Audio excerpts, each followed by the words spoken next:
One of my favorite things to do at our US Law Shield seminars is do what I call Mythbusters. Take the myths of what are out on the street or what are on the internet, because if it's on the internet, it has to be right.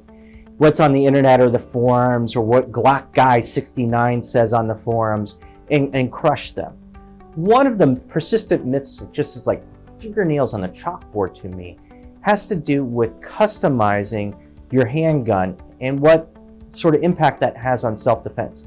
And I'm going to make it really simple. And it's very important. It doesn't matter. It doesn't matter what you do to your handgun in a self-defense situation.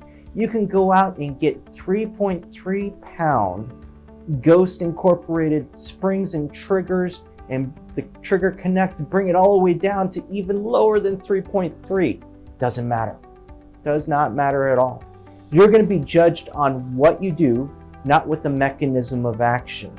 The only place that it might be relevant is if in a non-self-defense scenario, an accidental shooting, maybe.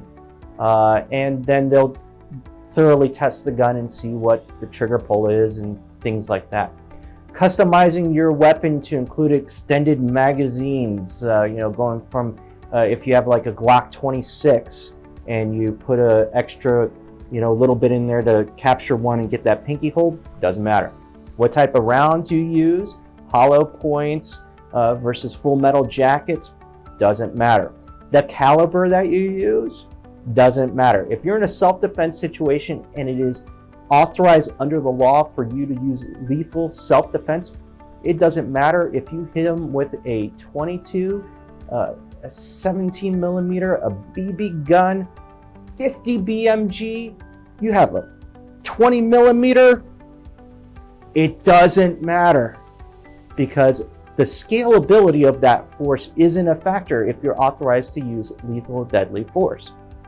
So all of those myths that we just talked about, modifying your gun makes it easier for a prosecutor to argue it.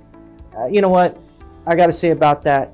That is just malarkey, okay? Because the only prosecutor who might try and do something like that is someone who's never held a gun, and they're going to look foolish potentially at a trial.